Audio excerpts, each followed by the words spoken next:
Roger Rosenblatt's most recent books deal with aging, materialism in America, and patriotism after 9/11.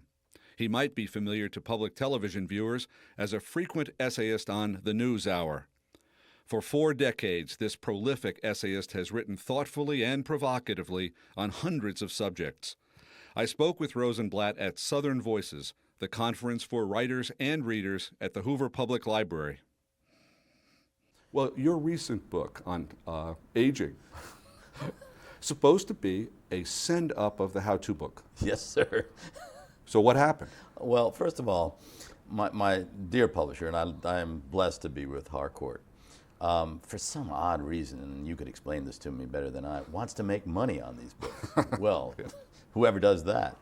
So they actually had it both ways. They said, well, we understand how clever and how wonderful and what a send-up this is, but we'll promote it as a self-help book, and Barnes & Noble will take it as a self-help book, so will Borders. And sure enough, if you look for it now, not in the independents. The independent bookstores, thank God, will still, listed among the living. But the self-help books, it'll be right next to how to make better sex in bed and how to help your partner, and then my nonsense comes along. Nonetheless, the book has sold 200,000 copies, so he works in mysterious ways. People need help. and when they see help with aging, they need it a lot. Don, you remind me of something. I was giving a reading of this book at a bookstore. I think it was at Barnes & Noble. And before I had started, a woman said, look, my sister is having trouble with her husband, and my son is not going to school. I said, wait, I don't know anything about these things. These are serious problems. You've been totally misled. This book is just kidding around. What is it? I read it. I mean, it's serious. It's serious fun. I mean, I mean the things I'm saying, but I try to say them in a funny way. Well, you do, and every once in a while, though, and some of the chapters are just 2 pages long or 2 sentences long, and they're facetious, and you smile and you move on. But other places you pause and give what looks to me like legitimate advice. True it's enough. Not about you. Right. Never envy anyone. Never. And it's not about you came from something that was observed seriously. It was just that it was so preposterous that I couldn't help smile. It was at a memorial service, and you've seen this too. At all memorial services, very dangerous business. Anybody who gets up to do the eulogy will say, Don, I'm going to miss Don so much. He was just my closest friend. I'll never forget the day that Don said, Roger, you're the best writer in America. And that's the kind of eulogy that was given all the time, that these people would assume that the only thing that was of interest to the congregation was the importance of the person giving the eulogy, him or herself. Having watched this, therefore the rule, it's not about you. And that's not a segue. That's an introduction to the main body of the eulogy. That's right, which is his or her entire corpus. Right. I have, for ages, been poking at a little essay like that on the literary introduction. Oh, lovely.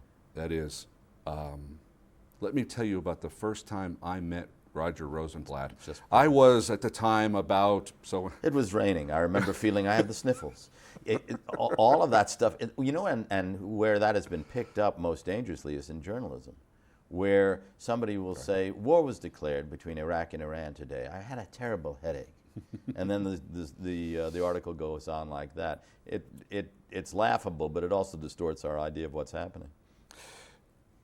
It moved. I think new journalism, the so-called creative nonfiction and new journalism, I think it's wonderful stuff, and lots of very, very bright people do it. But that's the inherent danger. The danger is overeducation. When you and I were kids, you didn't go to high school. You didn't finish high school to go into journalism. And I'll tell you, the journalism then was not as smart, not as elusive, not as referential, not as deep in some analysis, but much closer to the truth, because these guys said, cover the fire, they covered the fire.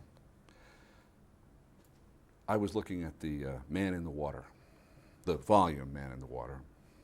Took another look at the essay, The Man in the Water. I remember it very well, the video, when it was on television. Okay. But in the introduction to that book, which was published, I think it was '94, you said, these are almost 60 essays that I've chosen from the ones I've written in the last 20 years. And I mean, if I'd had false teeth, they would have fallen out. You wrote 1,000 pieces between 74 and 94 and chose 60. Well, remember that most of those pieces were probably television pieces, and I chose none of them because the pieces for television were always written with images in mind. It's the antithesis of real writing, where you expect others to do the work for you. Whereas, I've done that now for 22 years, time I wrote the book, 18 or so.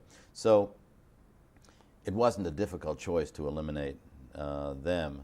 But then you write one writes so much junk or stuff that you just feel was useless at the time, and then you come up to 60, you're lucky. Well, you've answered the question in a sense backwards from the way I meant it, which was not that there were only 60 that you liked or that you thought worthy of being in the volume. My real question was, how in the world did you ever write 1,000 of anything? What kind of productivity is that? I can answer it's just remarkable. Undergraduate, children in private school, Harvard College, Brown University, my daughter's medical school. You'd be surprised how many muses come to you when they have to. That's one a week, though. That is a piece a week for 10 years. I mean, averaged out. God, that's impressive. It is. It's a lot. And everybody who writes knows. I mean, 6 days fly by. The truer answer to your question is I didn't realize the count came to that. I like writing. I like getting up in the morning. I get up early and I like doing it. It's the only way I learn to understand what I'm thinking. Other people know ahead of time, and I'm not a particularly good thinker. I'm better at knowing what feelings are abroad and sensing them. So I'm not a really top flight intellectual mind. I just have a sense of things sometimes, and then they turn into essays. And I love trying to translate that amorphous sense into prose and see where that. It's like following your own hand. It's sort of like Alice chasing the rabbit. There's something to be said. You're not quite sure what it is, but if you follow your hand on that yellow pad and on that sheet of paper, it might tell you something. Don't you get tired of it, though? I mean, don't 7 days go by and you just don't produce a piece? I don't get tired of it. My readers certainly get tired of it. I don't get tired of it because it's what I do. It'd be equivalent to asking a beaver, don't you get tired of building these dams all the time? It's what I was built to do. And I recently, in a new book, Anything Can Happen, which is coming out at the end of April, there I've taken a different turn entirely. Part of the fun of writing is actually changing. So this is quite different for me, and it doesn't feel like the same thing at all. It is not the same thing. Well, I heard you speak about the new book last night and heard some sections of it that you read, and in fact, I liked one of the questions from the audience, which was, let me back up. You professed, in a sense, to be freer, to have been liberated by this new book, which is kind of prose poem-y. Exactly. And the question from the audience, which was, I thought, better than most of the other questions from the audience, was, what do you mean you're free? You've been free all along. We've heard you talk about a million different things. She had me nailed, and it's true. And then you sort of gulp and you think, you've led to this. I've had a very privileged perch in journalism to be able to write what I felt like writing most of the time, actually probably all the time. But one is aware of the house you're in, and there's a kind of prior restraint that nobody else imposes on you. There is such a thing as a Time magazine piece. There is such a thing as a McNeil Lehrer NewsHour piece. There is such a thing as a New Republic piece. Good for you. You know this. This is the self-censored, self-constraining, self-chilling kind of effect? Well, if it's not a full chill, it's certainly the awareness of the borders. And in the new book, no borders. And now you've let this 20-year-old poet loose. Yeah, I remember him, and he was actually sort of chicken-hearted. I took with Robert Lowell. I took a seminar in poetry writing, a very special thing to get in. I was really pleased that I was chosen for this among all sort of good young poets, some of whom now are like Rachel Haddis and his name just escaped me, but there were several who just stayed with it and became quite fine poets. I didn't have the nerve. I didn't have the nerve to lock myself in a room and say, let's work at it and work at it and work at it, and maybe in 10, 15, 20 years you'll start to produce I didn't have the Stanley Kunitz mentality, for example, or the Robert Frost tenacity. Stanley has been at it for 75 years I know now. So that's not something. Yeah, it's remarkable. And the 75 is of his 95. Yeah. And he didn't care, Nobody recognized him for the first 40, 50 years of his life. But that's what he wanted to do. I did not have that commitment. And maybe it turned out well because I learned some more and I traveled some places, and the things that I now put in this book I never would have gotten without that other experience. But it's not too late, and I really do want to get back to that kind of writing. Good. And now you can. Your children are all out of college. Yes. You have grandchildren. I do have a third son who was thinking of law school, but we'll figure something out. Scholarship boy. That's nice. He'll do fine. I guess most people know or think of your writing as wry or humorous or what have you, but my understanding, you tell me what you think about this, my understanding is that the one book of all your books that has had the greatest success, that brought you the most acclaim, prizes, recognition, the works, is Children of War. Absolutely. Which is not funny. Not funny. One bit. What was the genesis of something that is in a sense uncharacteristic, and then something into which you threw yourself emotionally so deeply?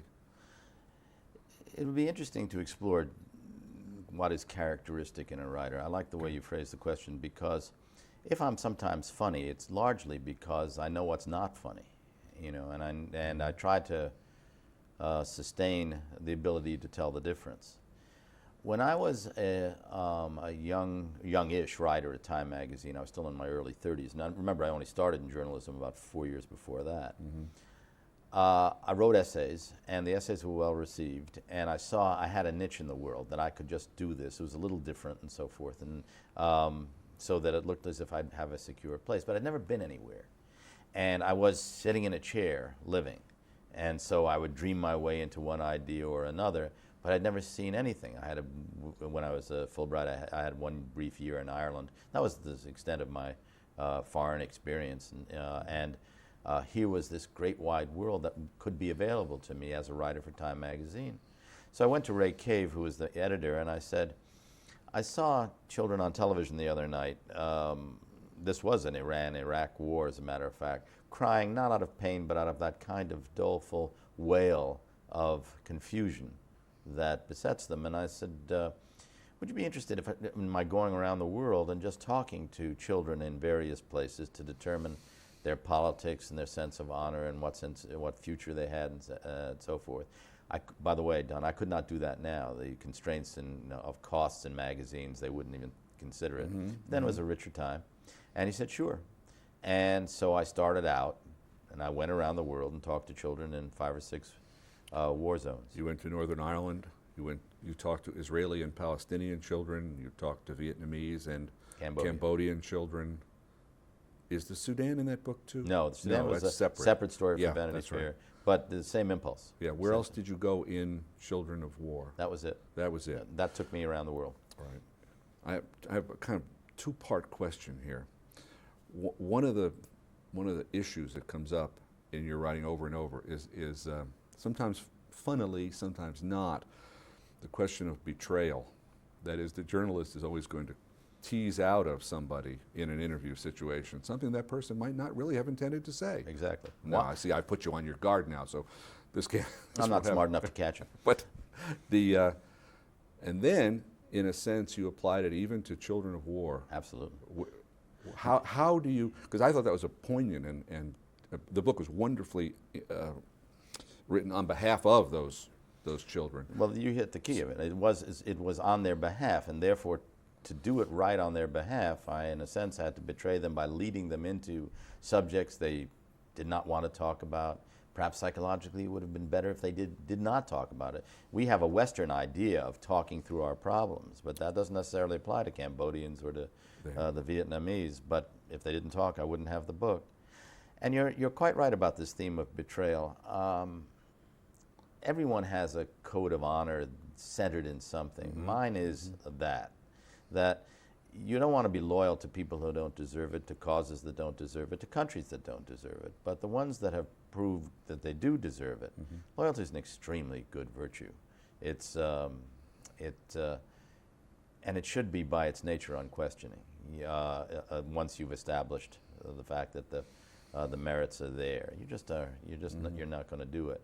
Here were children that I betrayed in a sense of teasing, as you say, the story out of them, who had been betrayed by history, betrayed by parents, betrayed by political groups.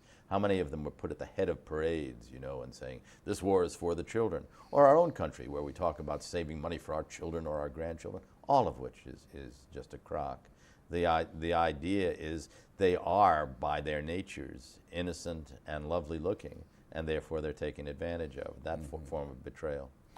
The other part of this question, not so much the methodology of teasing out their stories. By the way, catharsis and Freud and dragging to consciousness is utterly European, North American, isn't it? Yeah, and with the exception, there's no betrayal there because the patient came to the doctor for help. Right, but we think by projecting onto Asians a kind of Western, this will be good for you, catharsis is not necessarily we don't the case. know that. We don't know that. The other half of this question is even darker, and that is, I was looking through Children of War a few days ago, and I thought, my God, Palestinians, and the things may be slightly better in Belfast. Yes, I guess slightly, they are. Slightly better. But in the other places where you visited 16, 17 years ago, is the situation any better? None. And I'll tell you the thing that really confuses me. If you had asked me when I was doing Children of War, which really taught me everything, it taught me about what current events and wars and things like that, it gave me a lot of knowledge about the world as it is. Which of the areas I thought would be most likely to heal its differences, I would have picked the Middle East, because the Semitic people on both sides were basically middle class. They both wanted to earn a living, both wanted to have families, and I would have picked it. The greatest hate I found, oddly enough, was in Northern Ireland. That is palpable hate when I went around there. I think largely because it was so poor that there was nothing else to do but hate. The shipping industry had been taken out of Belfast, and now you had these two warring sides with nothing to do but look for a reason to knock one another off. Middle East, I thought, you have to really want to keep this a tinderbox to do it, which I think turned out to be so. There were powers who wanted the situation to remain explosive all the time. And now look at us. Well, it couldn't be any worse. Exactly. This is perhaps a question that only occurs to me this instant, and that is, do you sense a shift in American consciousness in spite of the terrorists, in spite of militant Islam, in spite of everything that's happened in the last 18 months? Do you sense a shift of sentiment in America moving from absolute support of the Israeli position to a kind of more balanced or different position in terms of sympathy for Palestinians? Good question. I don't think there's any sympathy for the Palestinians, but you can separate the two elements. You could still have your questions about the Israelis. The reason I think there's less tendency to be sympathetic to the Palestinians is that it is equally graphic to see, or if not more, what the Palestinians have done with suicide bombs and so forth. But I think Israel suffers from two things. One, the terrible PR. I mean, it is as a company or as a business or as a country or whatever the entity may be. It has the worst public relations I've ever seen. Really? Yeah, they never seem to choose this book. Not since the 6 Day War. 6 Day War, glorious. Then they had the heroic soldiers and so forth, and the beautifully speaking Abba, even and everything else. Now they got people who are just dour. And they say, this happened to us, and therefore this is happening to them. So it's not emotionally appealing. The other thing is that Israel is, it's interesting.